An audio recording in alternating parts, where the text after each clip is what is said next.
Hey guys, this is HerO from DifferenceInSkill, and I'm sorry for the really Yu-Gi-Oh oriented mat, but with my new camera setup, the mouse pad that I was using before for my other videos didn't cover the whole camera screen, so I'm using this for now.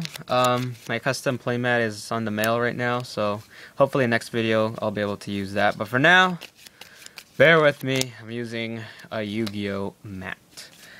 Anyways, this video is going to be about taking damage or guarding. It's a decision that everyone makes in the early game that I think really commonly gets overlooked. I mean, the point of the game is to get your opponent to 6 damage before yourself, so that means that every time you take a point of damage, you're one step closer to losing the game. But people don't seem to really quite get, especially newer players, is at what time is it appropriate to guard and what time is it best to let an attack through. So with this video, you know, I'm gonna try to familiarize players with it so they make the right decisions. So first, I'm gonna just take a look at the pros and cons of taking damage or guarding. When it comes to taking damage, obviously it costs no cards from your hand because you're not guarding, and you can get beneficial effects from damage check triggers, which include draw triggers. Preferably a draw trigger would be nice. But of course the cons means that you're just one step closer to losing the game. As for guarding, pros, you don't take damage, duh, and cons, it costs cards from your hand and you cannot get beneficial effects from triggers.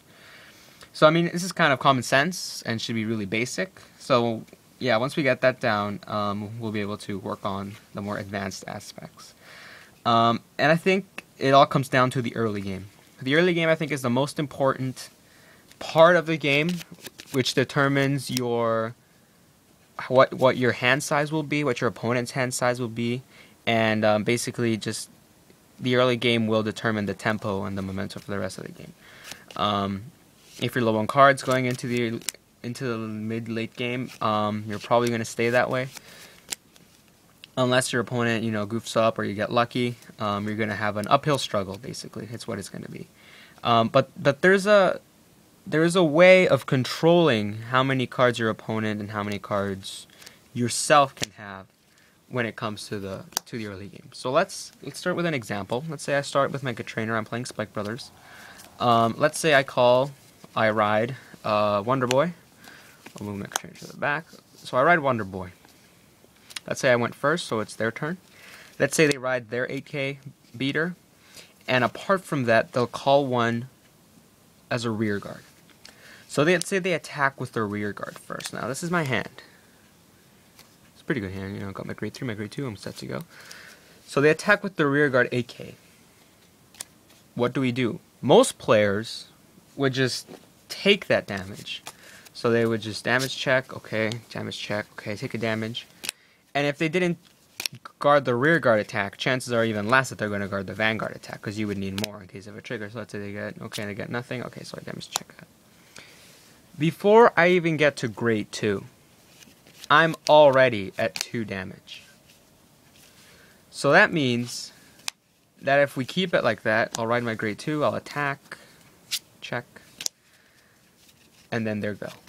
That means that if we keep this up, by the time I get to 4 damage, I'll just be riding grade 3, which means that the next turn they'll be riding grade 3, which means that at 4 damage, I have to guard the Vanguard attacks, which means that I'll have to be dropping 15k. Or else they might get a critical trigger and I lose. So that's why I just need to start guarding. Most players won't risk taking a hit at 4 damage, especially if you're playing against a known deck that runs 8 crits. You know, Gold, Paladin, Kagero. Most decks run 8 crits. So chances of them getting a critical trigger and their twin drive is quite high. So I have to drop 15 for me to not lose the game, basically. Now, all of this could have been prevented if we go back a couple turns ago, return the card that I checked, turn this to my hand, stand this, turn the damage checks. This all goes right back. What did I draw? Oh, this. This all goes right back to when I first rode Wonder Boy and ended my turn. When he attacked with his AK rearguard, instead of taking that damage, here's a 5k shield. Done. He attacks with his Vanguard. Let's say it's unboosted. Here's a 10k shield. Done. And using the same cards that I used to guard 1 attack and 1 damage in the late game because of the twin drive, I guarded 2 attacks and 2 damage in the early game.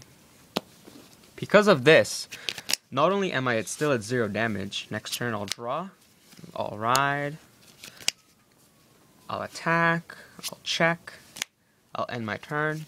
Let's say they attack again. Let's say, well, you know, my hand doesn't let me guard. So I won't guard. They'll attack again with a rear guard, let's say. I'll stand, I'll draw, I'll ride safe read. Whatever, I'm just going to attack, twin drive, critical trigger, okay. Okay, whatever, this is irrelevant. Then they get to ride grade 3. Instead of being at 4 damage and having to drop now 15k guard, I can just let the Vanguard hit, no guard. Oh, they didn't get a critical trigger? Done. So what's the difference here? By the time I ride to grade 3, I have the same amount of cards in my hand, the same 2 cards in my drop zone, 15k in total, but instead of being at 4 damage, I'm at 3 damage. Why? All because using these 2 same cards, instead of guarding 1 attack and 1 damage, I guarded 5k, 10k. Done. In the early game is the best time to guard because their Vanguard only drive checks once, and that makes all the difference. They only drive check once. It's a lot easier to risk a Vanguard attack. Let's say they have a Vanguard attacking for 10k. Let's say this their, okay, whatever. Let's just say this, and they're attacking with their grade 2 Vanguard. I can guard for 5. They have 1 chance to get a trigger. They don't get it. I just guarded a Vanguard attack for 5, and that's huge. Obviously, I would rather guard for 10, but then again, 10 better than 15. In the late game where their field starts taking shape, they start calling more rear guards to boost and whatnot, it's a lot harder to guard then. So you want to guard early so you don't have to guard late. Not only will that give you the hand advantage if they took all the damage. Let's say I was the one being aggressive in the early game. Let's say I ride Wonder Boy and I call 2 other Wonder Boys, because that actually happens quite often for me. Let's say I went second, I attack. Let's say they take the damage. I attack with the Vanguard, no guard. Heal trigger, power on this. I'll attack for 18 on your 10k Vanguard.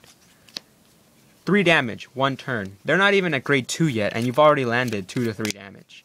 If by grade 2 you can do the same thing again, if you can get your opponent to 4 damage before you ride to grade 3, you're in a really good position. Why? Once again, because if I'm at grade 2, I ride to grade 3, and they're at 4 damage, do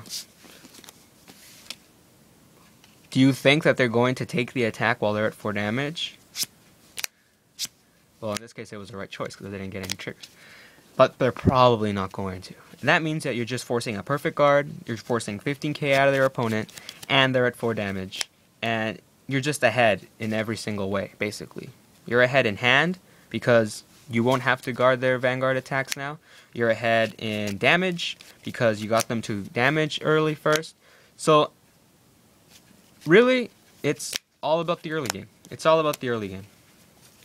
And I hope you guys understood this with this video.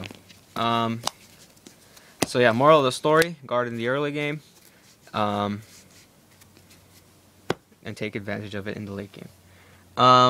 Question that I can assume will come up will be, if they're playing a limit break clan, do you still rush them to 4 damage? I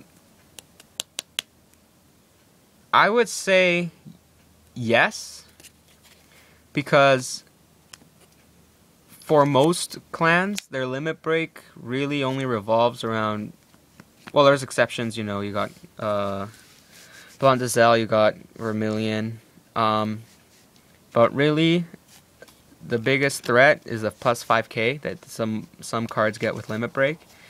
And since you're going to be taking attacks anyway, it doesn't really matter. So you can just take all the attacks you want. Let's say they swing for 26, no guard. I'm at 2 damage. Why do I care? So it's really not that big of a deal. And then by then, you should have perfect guards in your hand, so it really shouldn't even be a problem. So yes, get them to 4 damage as soon as possible. I think 4 damage is the goal amount that you should want to get your opponent to. Of course, it all depends on the deck. You're not going to see an Oracle Think Tank player dropping, 4 cards and trying to get your opponent to 4 damage. Generally because they're really slow in the early game. A clan such as Spike Brothers, I mean, they thrive in the early and mid game. That's why cards this game really rewards the aggressive player. You have drive checks. You're forcing cards out of your opponent's hand. You're getting them closer to losing the game. It really rewards the aggressive player. That's why cards such as Dudley Dan, Dudley Emperor, I mean, Counterblast 2, Blaster Blade, Berserk Dragon, Akane, a bunch of other cards that Counterblast 2 give +1 effects.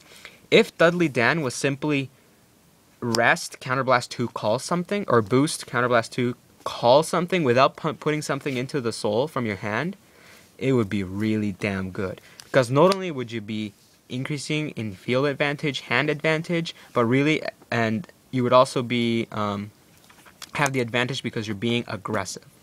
And that's why Dudley Dan, Demonic Lord Emperor Dudley, Spike Brothers in general are a really balanced, strictly balanced clan. And I can see that Bushiroad actually put a lot of thought into how to balance Spike Brothers. It's just an example because it's the most aggro deck I know.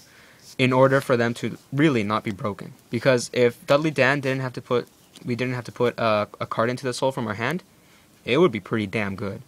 We would have hands to guard, and it would just be everything to attack with, and it'd just be really, really good.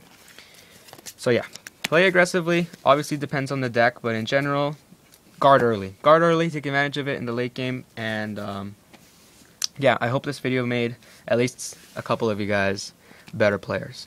As you guys can see, this is my Spike Brothers deck. This is not Chance's mine. I do have a couple proxies. That's because I'm still waiting on a couple of cards.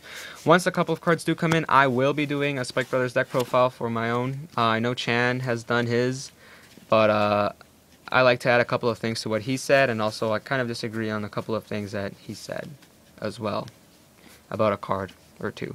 But in general, yeah, pretty similar. I'll be doing my own though. He also has extra booster 3 cards already on his deck. Because he did mix in English cards with Japanese cards.